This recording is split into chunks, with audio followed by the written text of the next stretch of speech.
Assalamualaikum ya akhi ya ukhti. Assalamualaikum ya akhi ya ukhti.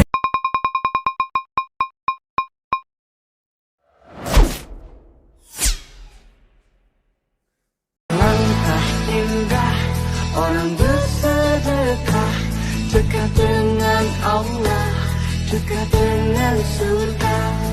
Takkan berkurang harta yang sedekah, akan bertambah, akan bertambah.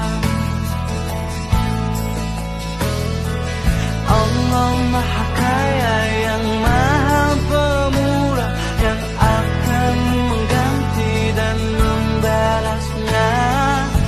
Ayo sholat, lelaki muslim pasti sholat Jumat.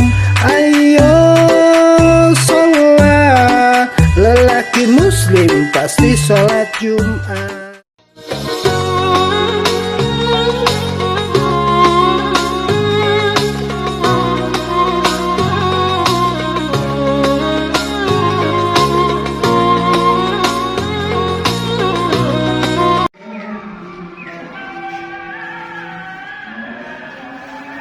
Assalamualaikum warahmatullahi wabarakatuh.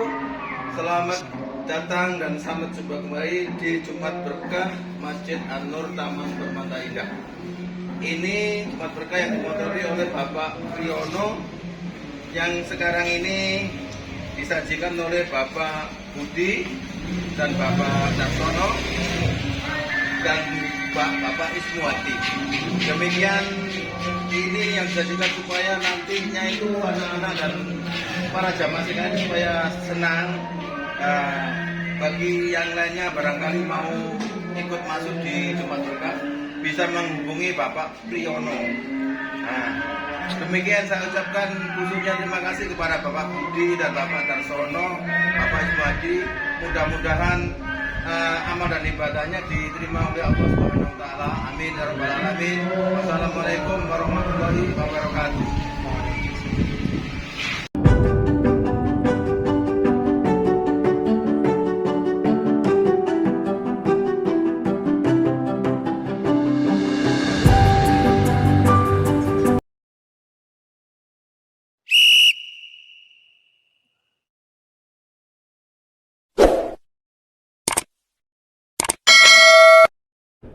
Ada seorang yang sangat tua di Mekah. Dia menaungi kurang lebih 8 orang wanita. Cuma dia sendiri laki-laki. Umurnya 60 tahun, hampir 70 tahun. Ini cerita teman-teman sekalian.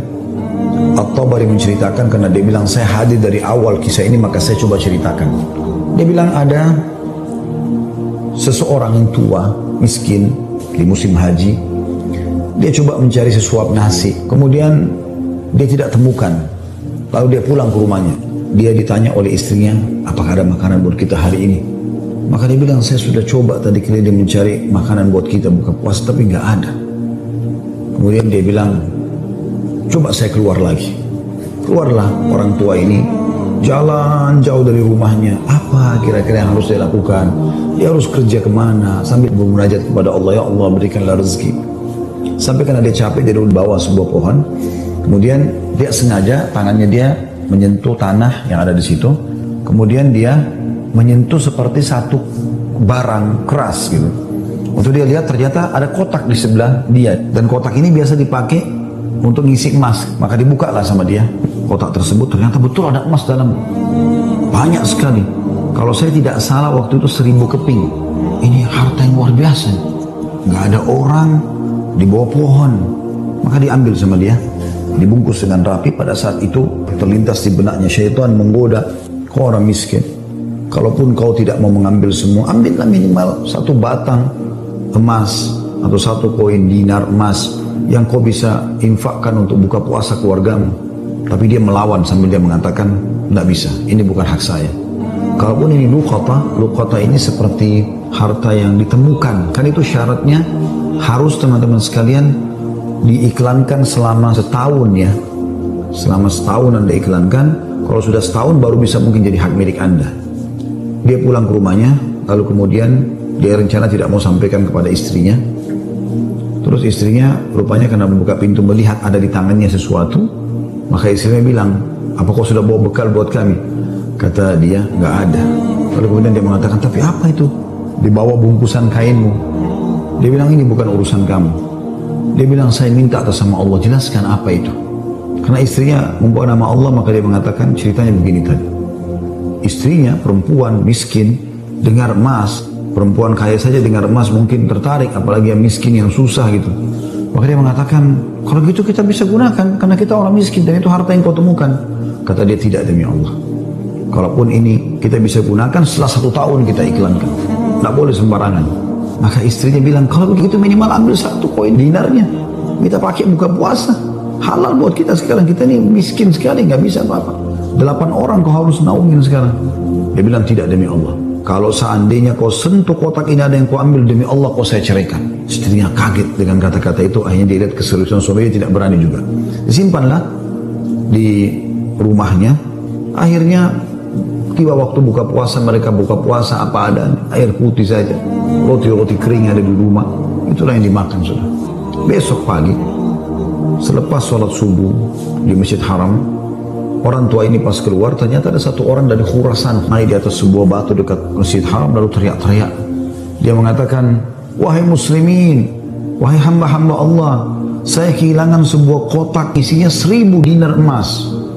Siapa yang menemukan, tolong kembalikan kepada saya dan semoga Allah balas kebaikannya dengan pahala dan pengampunan dosa, peninggian derajat dan seterusnya. Rupanya si orang tua ini dengar, kotak ini dia yang temukan kemarin, tapi dia juga butuh. Maka dia mengatakan, wahai Khurasani, Khurasani kayak orang dari Khurasan, dia tahu ini dari Khurasan, mungkin dari face wajahnya gitu kan. Wahai Khurasan, kalau ada orang yang temukan, berapa kau kasih dia? Kemudian kata Khurasan itu, berapa kira-kira dia minta? Kata orang tua ini, minimal aku kasih dia setengahnya. Kata orang Khurasan, tidak bisa. Kalau begitu, kasihlah berapa yang kau mau, mungkin 1/10-nya, 10% maksudnya. Kata orang Khurasan, tidak bisa. Dia kembalikan karena Allah dan saya doakan supaya dapat pahala di sisi Allah. Dia miskin, sudah tua, umurnya hampir 70 tahun, mau kerja di mana? Di rumahnya sudah ada emas yang begitu banyak, godaannya luar biasa. Maka orang ini pulang ke rumahnya lalu dia mengatakan, wahai istriku, aku sudah temukan pemilik emas ini. Kata istrinya, alhamdulillah kalau begitu. Bagaimana perkembangan? Tapi saya minta sama dia supaya dia bayar sesuatu. Dia hanya mau doakan saja. Kata istrinya, coba aku kembali ke dia, siapa tahu dia masih mau negosiasi. Ya kan? Dia bilang baiklah.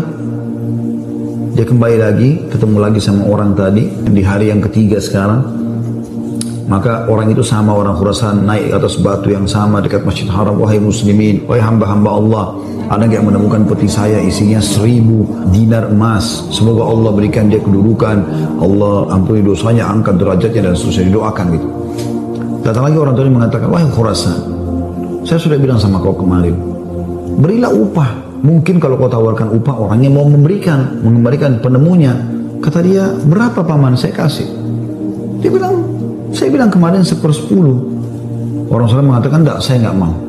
Kalau begitu, berikan dia 1 saja dinar itu, yang dia bisa pakai setengahnya, dia sedekahkan untuk beri makan orang-orang susah di sekitar haram, setengahnya lagi dia pakai buat kebutuhan keluarganya.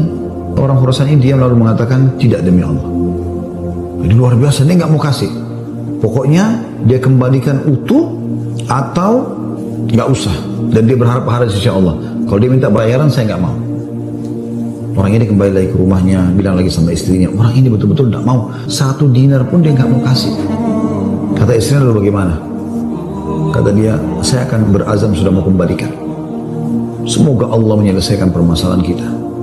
Kata Imam Tabari yang menceritakan kisah ini, dia betul-betul hadiri kisah ini. Dia tahu ini jalan ceritanya dan dia menceritakan. Lalu orang ini kembali lagi, ternyata di hari selanjutnya masih sama lagi kejadiannya. Terus kemudian kata orang tua ini, karena sudah 3 hari berturut-turut, dia mengatakan, wahai Khurasan, kau mau putimu? saya tahu di mana petimu itu. Kata dia, baiklah, saya akan ikut. Ikutlah dia. Kata Imam Tabari, saya ikut ke rumahnya orang tua ini. Jalan. Pada saat tiba di satu rumah, ada rumah yang terbuat dindingnya dari tanah liat, sama sekali tidak kelihatan layak untuk ditinggal. Tapi hanya sekedar tanah liat, mungkin kalau ada angin kencang bisa rubuh. Atapnya ditutup hanya dengan kain-kain sobek, ya. Pintunya pun diangkat untuk dibuka gitu. Kemudian dia masuk dan dia persilahkan masuk. Saya pun izin. Saya mengatakan, maaf paman, bisa nggak saya ikut masuk? Karena dari awal saya lihat kisah ini. Maka dia mengatakan, masuklah. Dia bilang, waktu kami masuk, rumah itu nggak ada sama sekali karpetnya, nggak ada apa-apa, kosong lompong. Cuma ada semacam sekat, dan seakan-akan di belakang sekat itu ada wanita-wanita tua yang kelihatan dari penampilan mereka juga itu susah.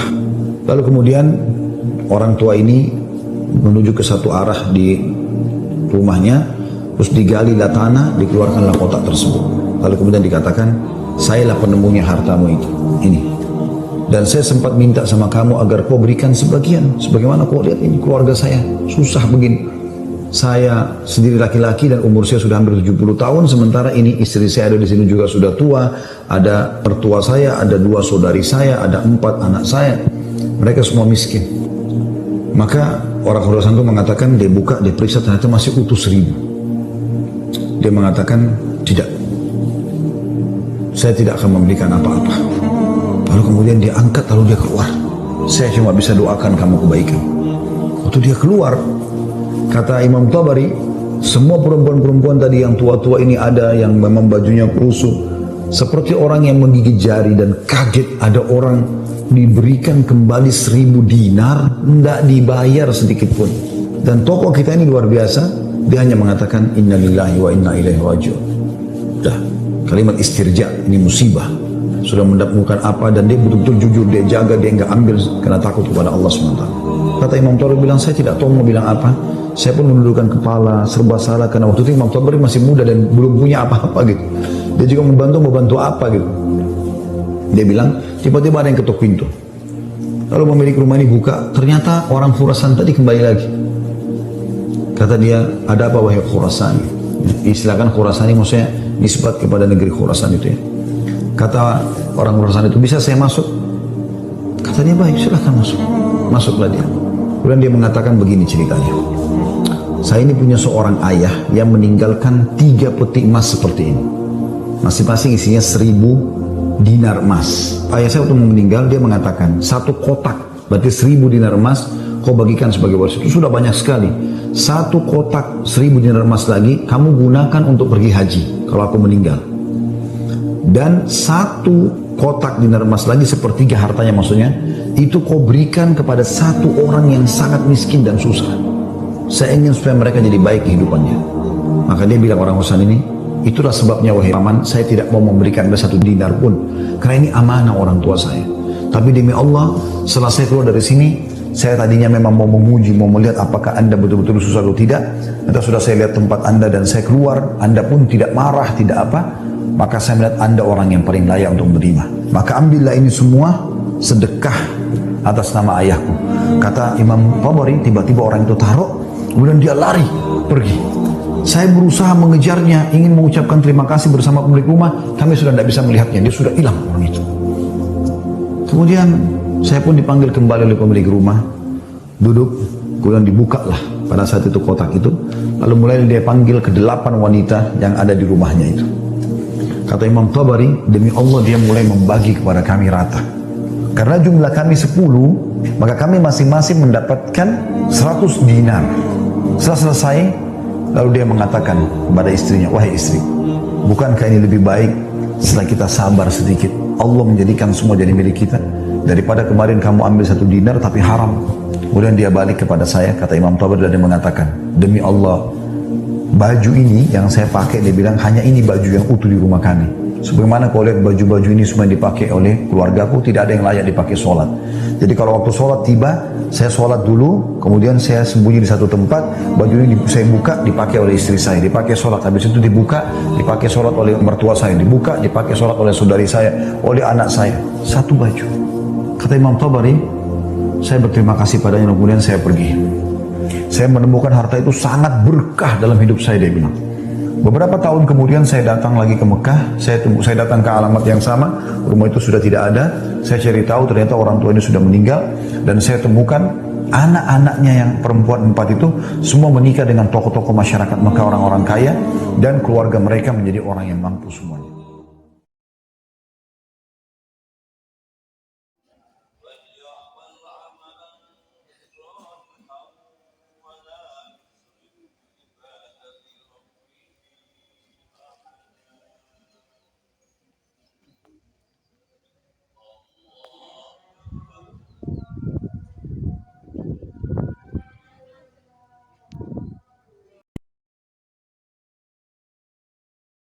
Kebiasaan itu bisa membentukmu, tapi juga bisa menghancurkanmu.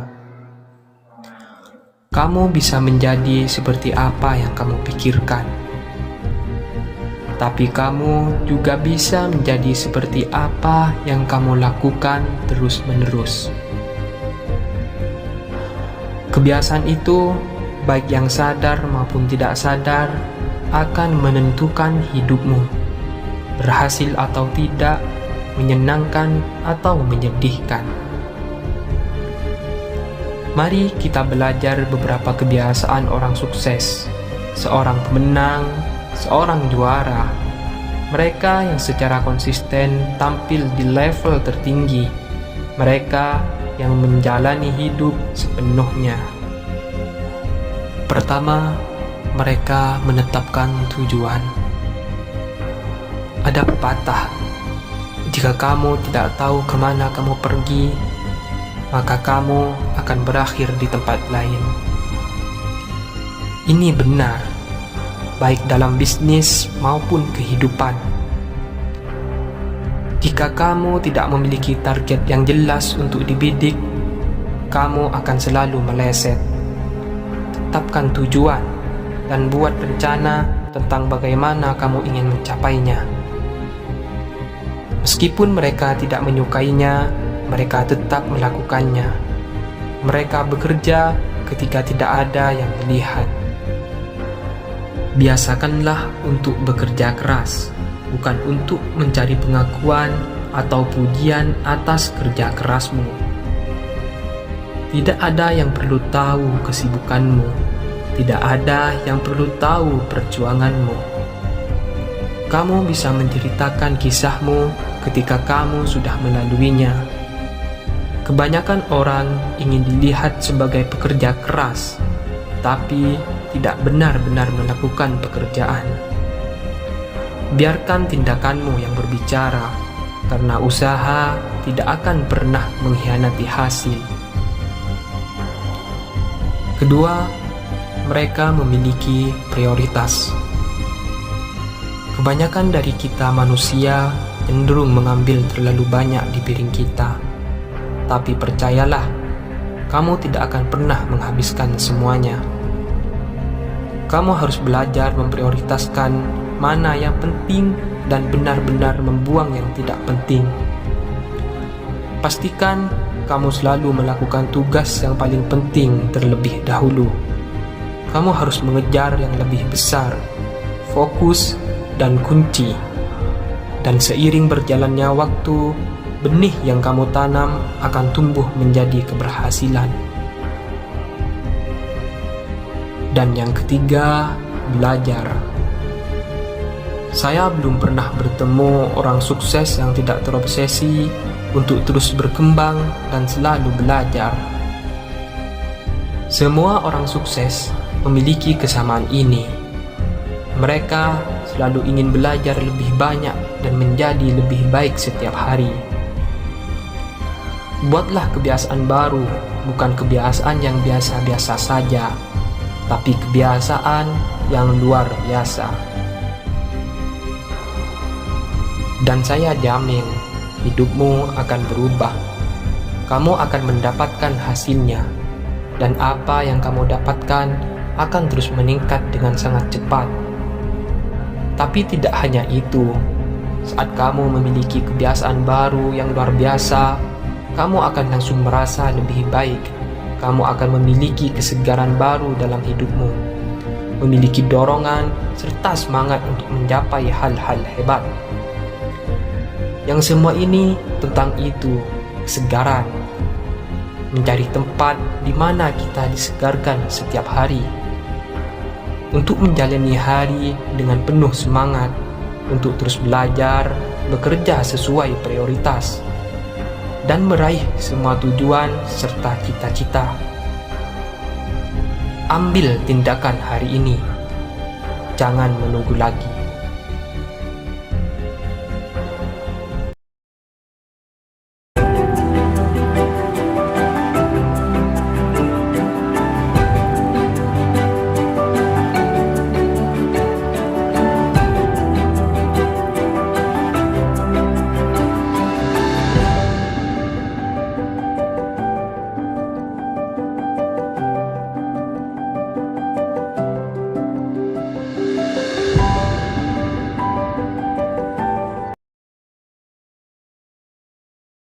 Kalau aku kasih kau hidup, kau mau apa? Kata Allah. Mereka menjawab, dalam Al-Quran diceritakan, laula akhartani ila ajalin qarib, kalau kau kasih aku hidup walaupun sedetik saja, fa as-saddaqa, aku mau bersedekah ya Allah. Kenapa orang mati itu tidak berkata, kasih aku hidup sedetik saja, aku mau haji dan umrah? Tidak ada. Kasih aku sedetik saja, aku mau pergi berjihad? Tidak. Kasih aku sedetik saja, aku mau sholat sepanjang malam? Tidak. Mereka mengatakan, fa as-saddaqa, aku mau bersedekah. Mengapa orang mati itu kalau dihidupkan mau bersedekah? Dijawab oleh para ulama, karena haji dan umrah balasannya nanti setelah hisab masuk surga. Al-hajjul mabrur, haji yang mabrur, laisa lahu jaza illal jannah, balasannya surga. Tapi sedekah balasannya sudah didapatkan ketika dikubur. Begitu mati, masuk kubur, langsung dapat balasan sedekah. Itulah makanya kata Nabi, idza matal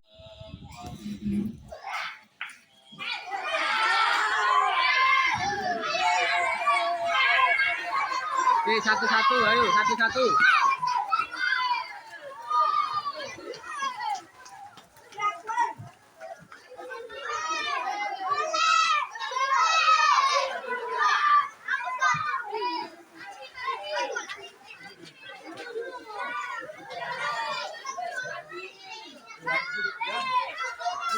Enggak, hati-hati.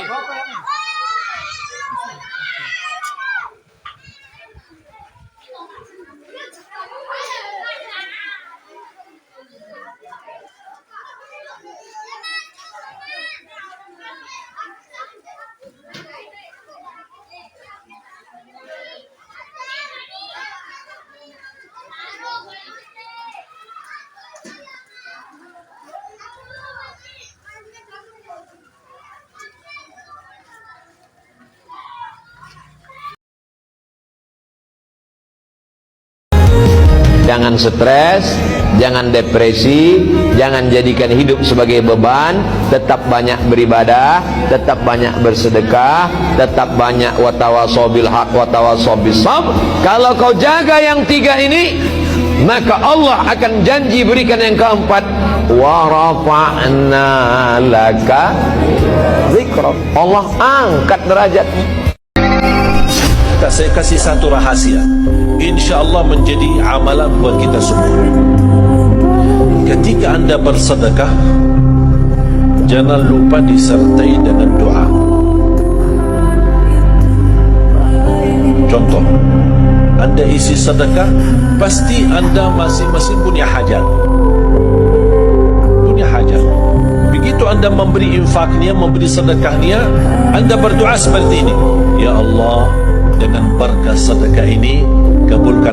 Banyak harta ngapain kalau gak berkah pikirin. Oh punya harta gak mungkin dibawa mati. Hidup indah bila mencari berkah. Punya rezeki bagi bantu yang susah tolongin. Oh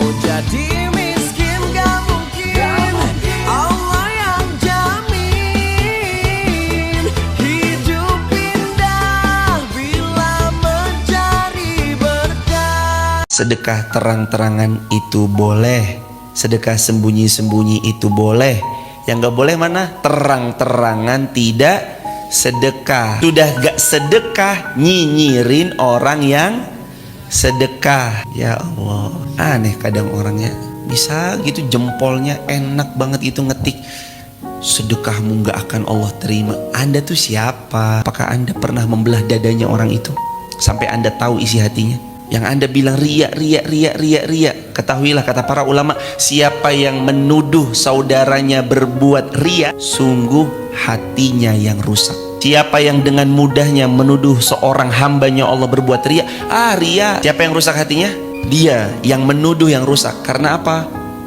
Karena hatinya sudah berburuk sangka kepada orang lain. Ada sajadah panjang terbentang, hamba tunduk dan sujud. Di atas sajadah yang panjang ini diselingi sekadar interupsi.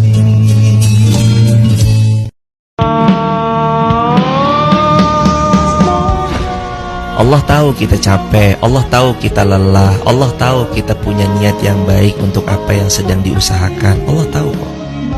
Perbanyak sabarnya, perbanyak syukurnya. Semoga Allah nanti mudahkan jalannya.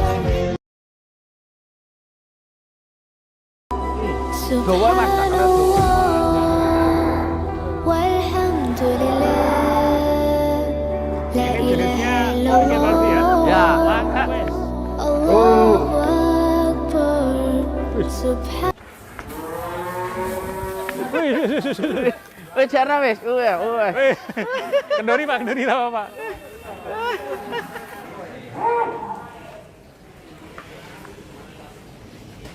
Di sumber ternak ini. Assalamualaikum warahmatullahi wabarakatuh.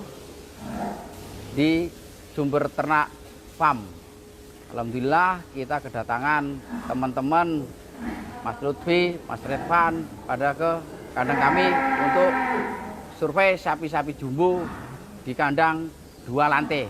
Berikutnya ini sapi jumbo yang diberi nama Marco.